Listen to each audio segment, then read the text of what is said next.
Hello दोस्तों, मैं हूँ रजनी और आप देख रहे हैं रजनी की रेसिपी। और आज मैं आपके लिए जो रेसिपी लेकर आई हूँ बहुत ही हेल्दी होने वाली है और बहुत ही टेस्टी होने वाली है। साथ ही में पाचन क्रिया के लिए बहुत बहुत फ़ायदेमंद है।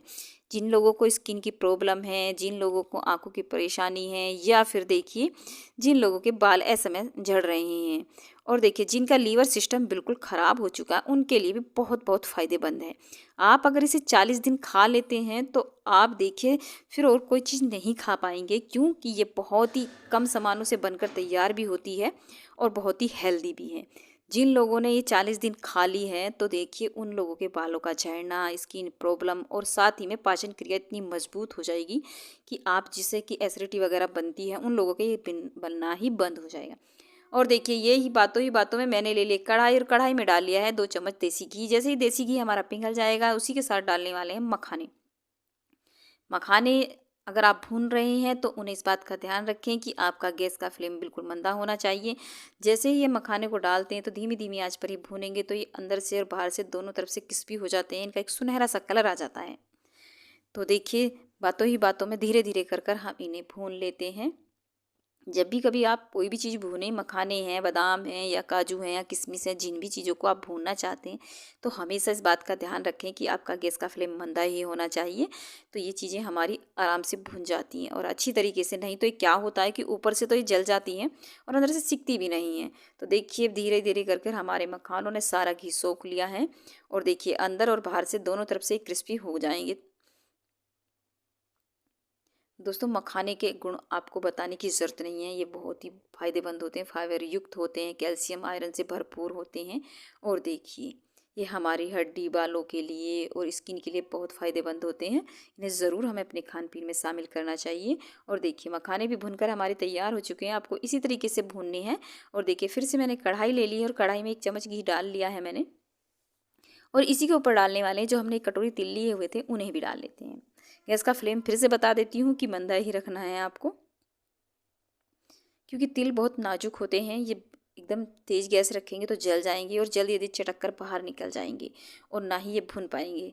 तो इसलिए आपको गैस का फ्लेम मंदा ही रखना और धीमी धीमी आंच पर इन्हें भूनेंगे। जैसे जैसे इन्हें भूनेंगे तो इनका कलर चेंज होता चला जाएगा और ये एक सुनहरे सी कलर में तब्दील हो जाएंगे।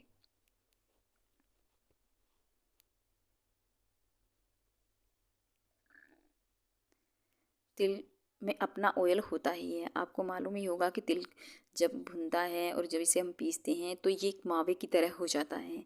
बहुत ही फायदेमंद है दोस्तों, आप एक बार इस रेसिपी को बनाकर ज़रूर खाइए।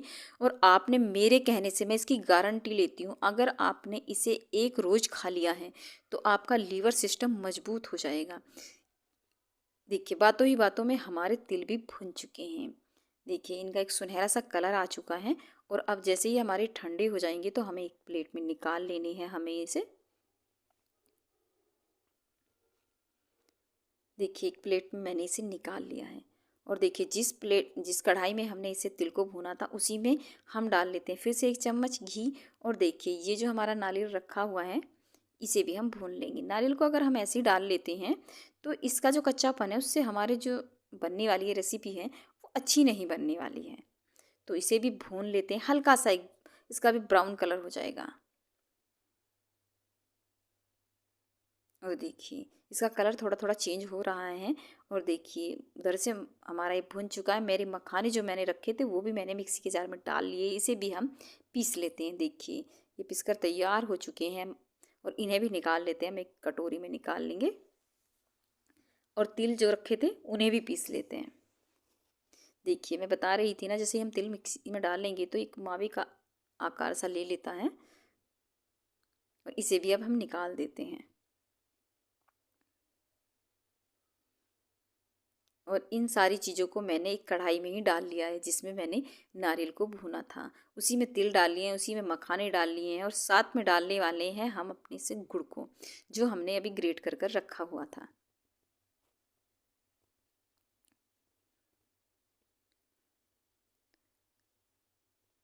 दोस्तों, एक बार आप इसे बनाकर खाकर तो देखिए, आप इसके दीवाने हो जाएंगे। और आप इसे ये देखिए कि आप हों या फिर आपके रिश्तेदार हैं या आपके पड़ोसी हैं, जिसे भी आपने इसे दे दिया वो बार बार पूछेगा और आपसे बनवा कर ज़रूरी रखेगा कि भई आप हमारा भी बना दीजिए। इस तरीके के ये ना तो इसमें मावे की ज़रूरत है, ना ही इसमें चाशनी की ज़रूरत है, बहुत ही हेल्दी भी हैं साथ में।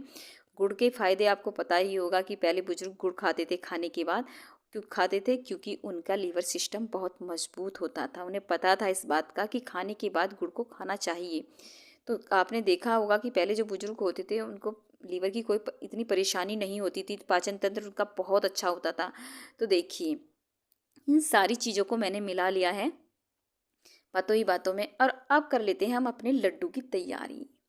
आप चाहें तो इसकी बर्फ़ी भी बना सकते हैं, लेकिन मैंने बनाए हैं इसके लड्डू। बहुत ही ज़बरदस्त हैं। एक लड्डू रोज़ खाइए। अगर आप सुबह खा रहे हैं तो सुबह आप इसे आधा लड्डू खा सकते हैं, और अगर आप शाम को खा रहे हैं तो इसे दूध के साथ एक लड्डू ज़रूर खाइए। बच्चों को आधा लड्डू दे सकते हैं, बहुत फ़ायदेमंद है दोस्तों। देखिए, बनकर सारे तैयार हो चुके हैं हमारे लड्डू बातों ही बातों में। देखने से लग रहे हैं ना कितने बढ़िया हैं, और कोई कैसे बता पाएगा कि ये हमने मावा नहीं डाला है और ये हमने गुड़ के बनाए हैं। देखिए, इनके सामने चीनी के लड्डू यानी कि बूरा के लड्डू, खांड के लड्डू सब फेल हैं।